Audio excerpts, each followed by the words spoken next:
This is Climate Watch. I'm Zhao Ying. Welcome to the show.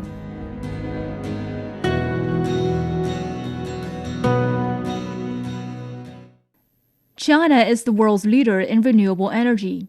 It has installed more wind and solar capacity than any other country.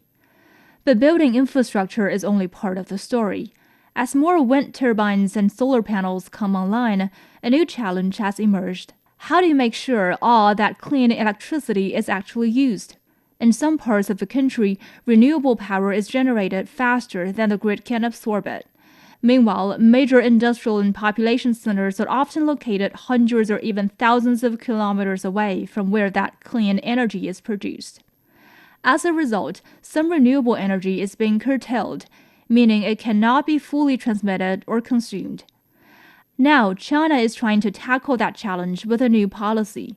Starting this month, the government is introducing binding targets for provinces and key industries, requiring a minimum share of their energy to come from renewable sources. So what is this new policy really about? Well, mandatory targets help create a more flexible and efficient energy system. Joining us now is Tonny Xie, Chairman and Director at Bluetech Clean Air Alliance. Tony, it's great to have you with us. Thank you. It's my pleasure. Well, for years, China has been the global powerhouse of building wind and solar infrastructure. But is the government now shifting the focus from simply expanding renewable energy generation to ensuring that more of that clean energy is actually consumed? Yes, that's exactly the trend. For years, China has led the world in renewable energy capacity. So by April 2026, we have the installed capacity surpassed 2.4 billion kilowatts, which accounts for about 60.5% of the total power capacity. So now the question lies in if this installed capacity can really be used, not wasted. And the concern for utilization is actually not new. So we can trace back to 2019. So that's a time when the government issued document number 807. So it actually established the renewable energy power consumption guaranteeing mechanism. Since 2019, every year, the Chinese government released annual targets for provincial government to guarantee the absorption of electricity generated from renewable sources. And the key highlight of the policy we are discussing today is actually it requires not only from the supply side, but also from the final industry users like steel, aluminum, cement, polysilicon, and data centers. They all bear minimum and renewable energy share for their consumption. Yeah, that's the major change. Yes, and we know that China has seen a huge boom in renewable energy infrastructure in recent years, but at the same time, it also faced challenges such as renewable energy curtailment, where the wind and solar power cannot always be fully utilized because the grid simply cannot absorb it. What are the biggest obstacles preventing more renewable electricity from being used? I think there are probably three main reasons. The first one is the fundamental one, is the supply side and demand side are geographically mismatched. For example, in the Western China, they actually holds 80% of the country's renewable resources, but the local demand is very limited. The Eastern China accounts for about 70% of the total energy consumption. So this mismatch is the major one issue. Even now, about 40% of the energy consumption in the East actually rely on energy transmission from the West, from other regions.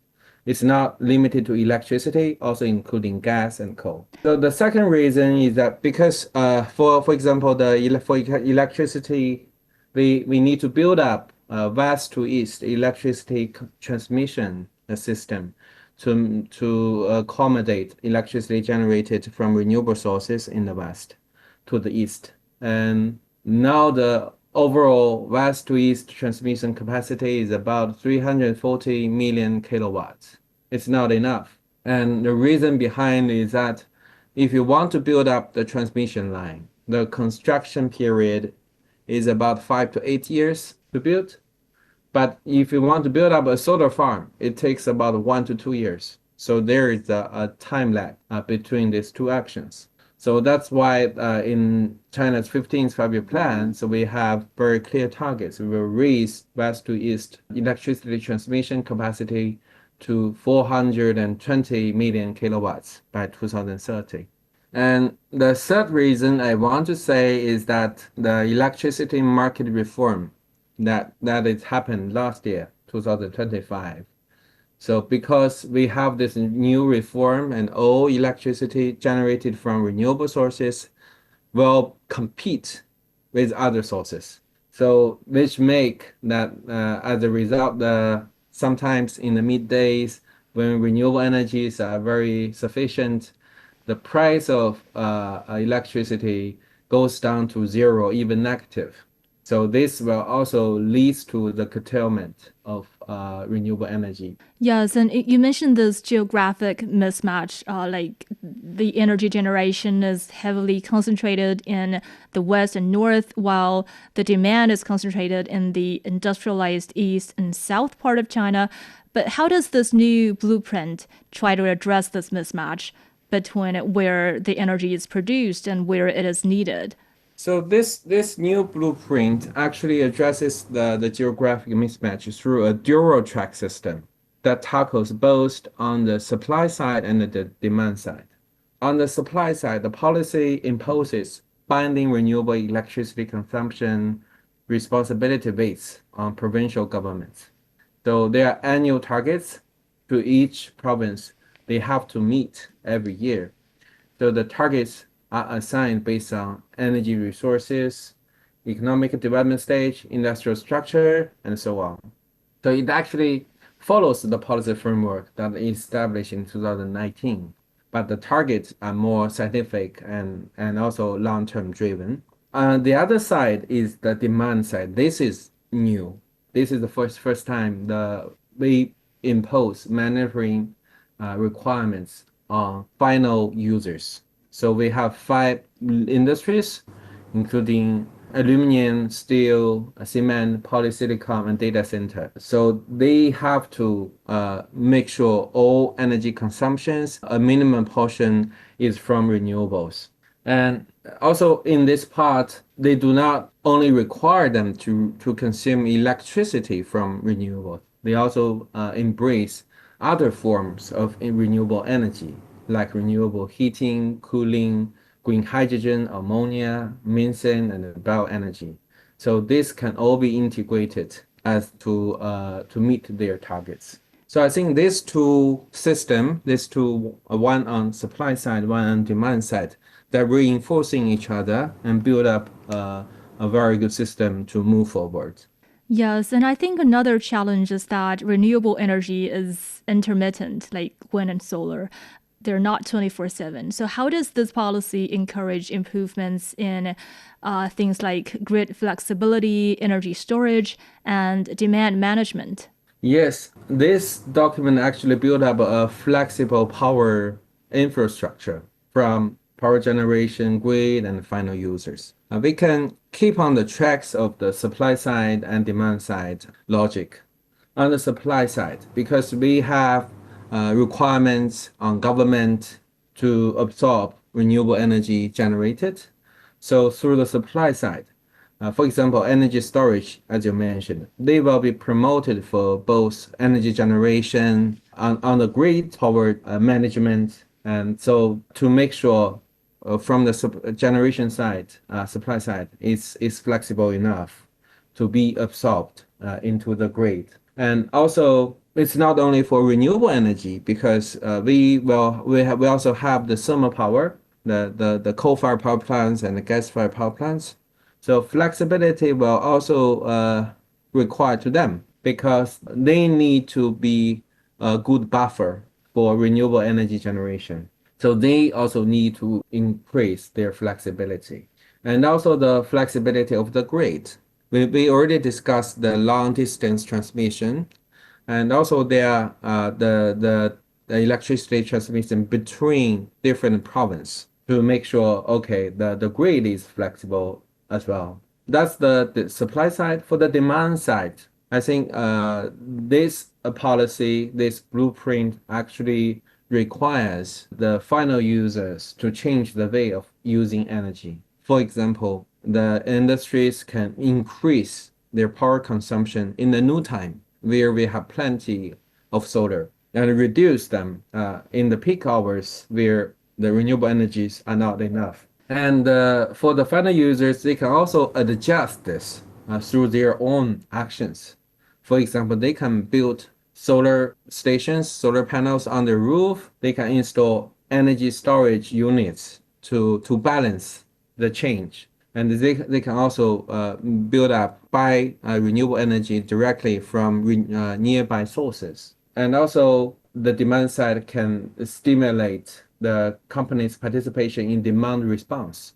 For example, the virtual power plants. So the government is making a plan to have 50 million kilowatts capacity by the end of 2030. Well, previously, renewable energy development was often measured by installed capacity, but does this new framework kind of change the way we evaluate the success of the energy transition? Yes, I also believe in so. China is planned in 5 year period phases.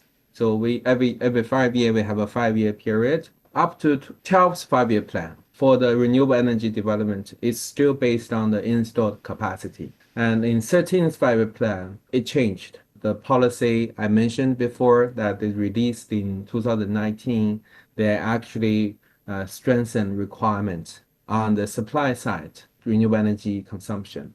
And this new policy actually raised a new requirement from the final user side.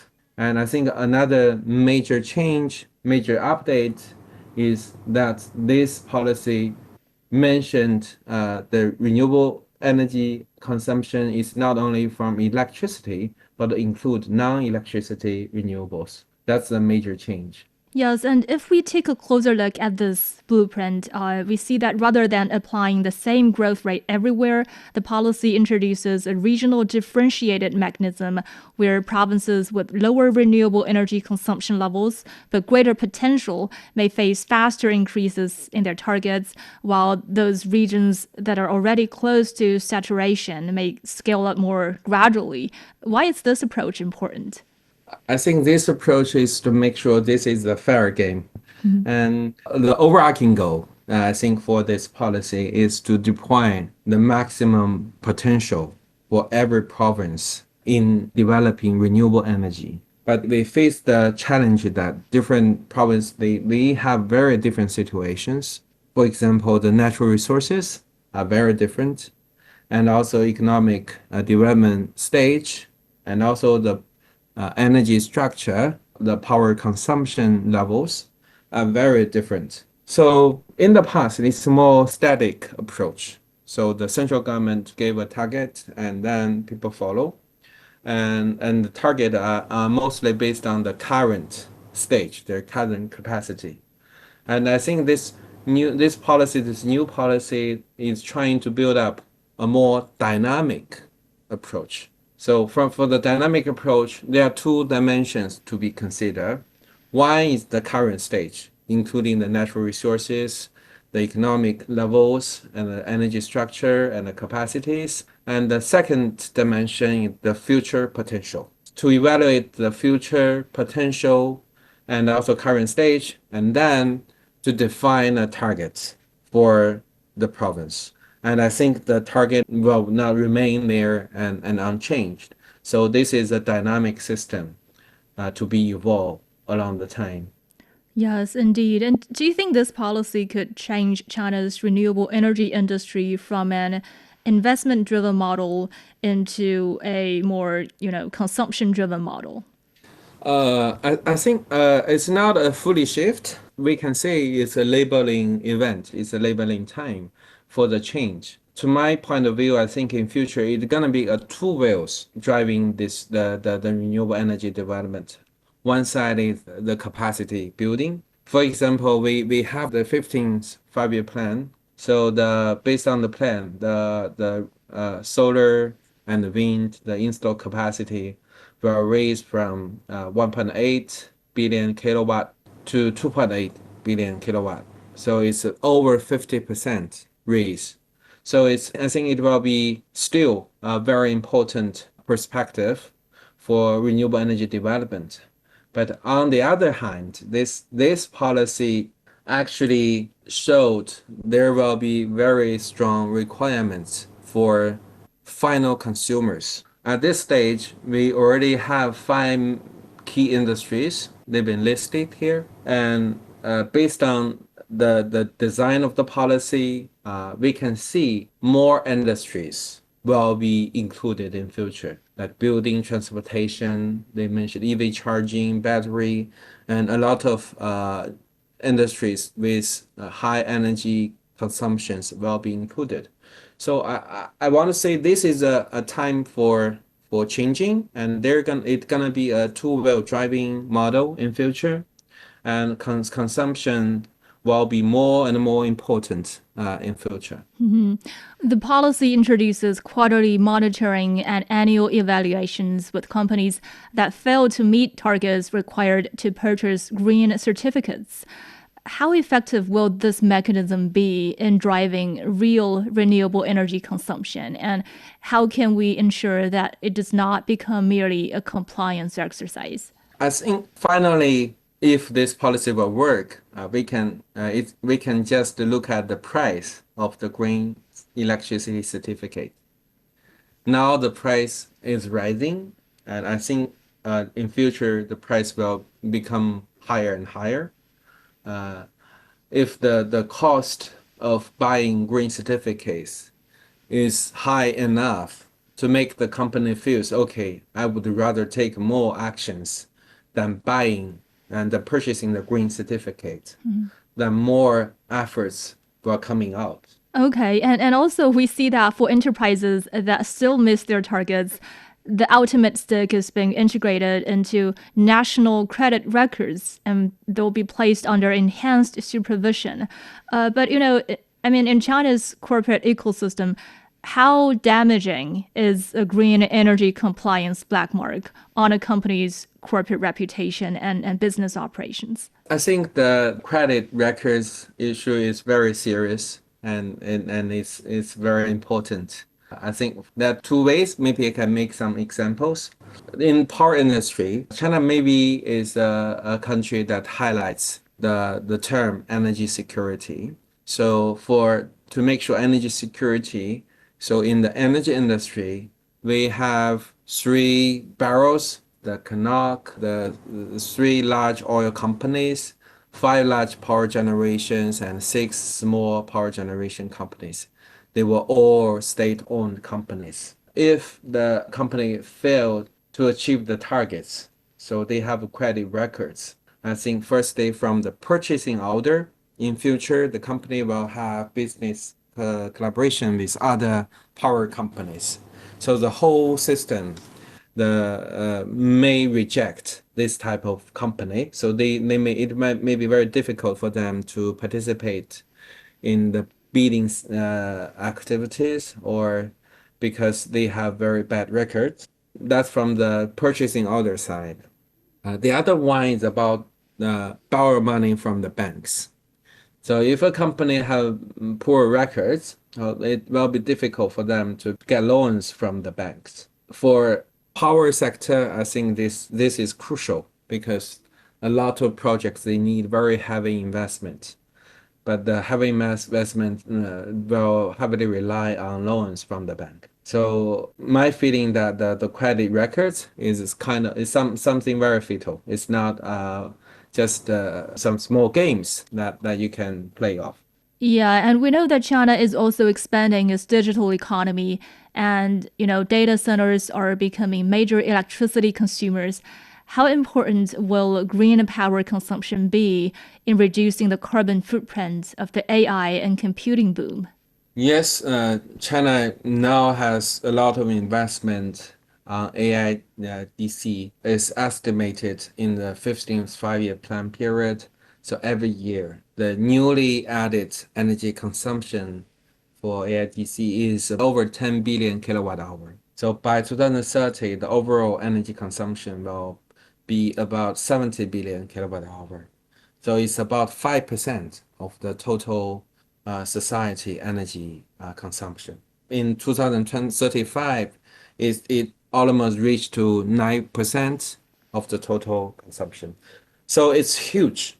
And compared with the traditional data center, the AI data center consumes about 10 times more energy for per equipment. So if we do not have requirement on this, so the AIDC will be very large carbon emitters in future.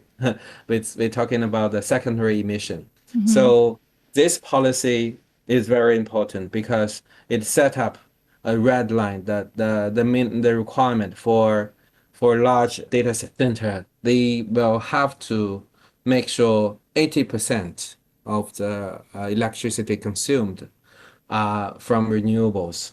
Yes, and the policy also emphasizes using green energy to produce green products, especially in sectors like solar panels and batteries.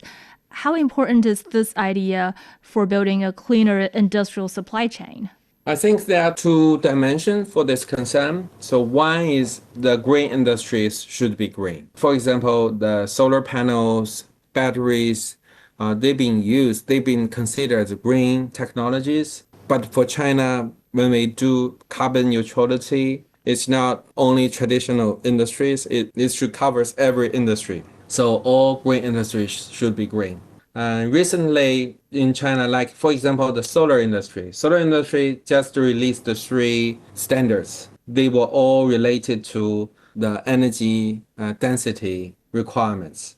So if the solar industry, if the company they cannot meet with the energy density requirement, they were not allowed to be built to be operated in China. With these concerns, so the green industries will keep being greening. So this is to answer China's overall carbon neutrality goal. And the other concern is for international collaboration. For example, the EU, they have released the CBAM, and they also have the new Battery Act.